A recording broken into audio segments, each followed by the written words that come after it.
Banyak korban-korban yang jatuh dari seorang penderita NPD ya.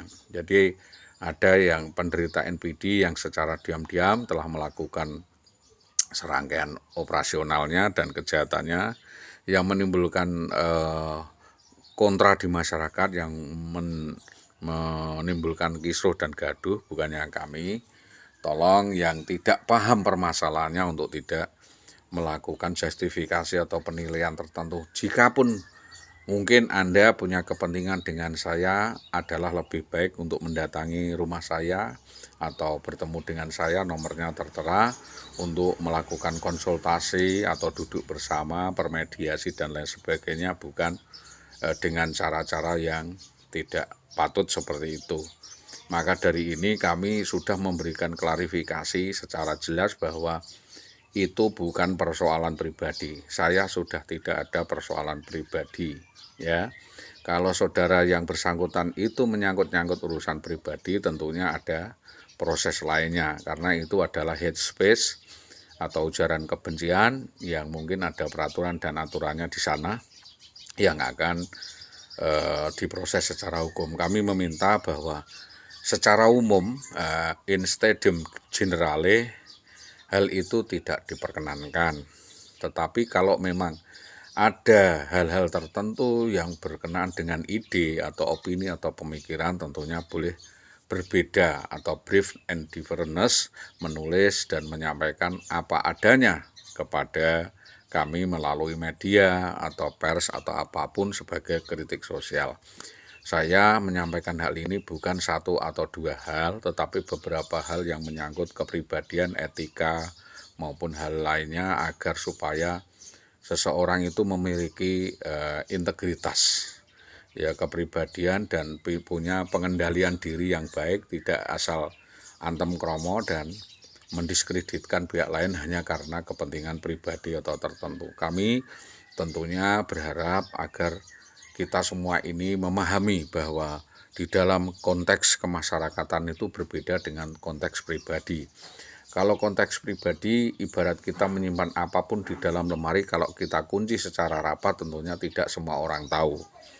Misalkan menyimpan kucing atau bangkai kucing, atau menyimpan tulang skeleton in the cupboard, atau menyimpan emas segudang apapun, kalau di dalam almari yang rapat kan tidak akan diganggu atau dilihat orang. Kalau melihat kan tentunya kalau tidak diperlihatkan kan tidak pernah ada yang tahu.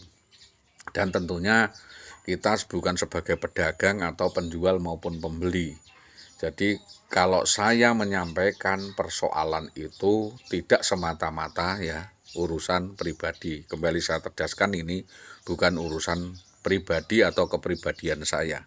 Karena soal kepribadian seseorang itu adalah sesuatu yang sangat luas, sesuatu yang perlu pendalaman dan pemahaman dari dasar keluarga dan mbah-mbahnya, atau mungkin dari cucu-cucunya, atau dari akarnya yang sudah mengakar dan menjalar. Itu berbeda konteksnya dengan apa yang kelihatan, karena ada orang yang kelihatannya seperti itu belum tentu seperti itu, karena melihatnya dari sisi-sisi kontekstual atau artifisial. Maka jika ingin mendalami seseorang, tentunya setiap orang memiliki kemampuan, ya, penerawangan kemampuan sifat seseorang seperti apa, ya, cara melihat seseorang seperti apa, cara berjalan orang seperti apa. Tentunya hal itu bisa dinilai kesehariannya, kan bisa. Kejadian-kejadian tentu yang terjadi itu seperti apa, tentunya hal itu menyangkut hal-hal yang berbau apa ya, gitulah. Berbau apa ya itu kan yang tahu aroma atau baunya kan tentu orang yang dekat ya.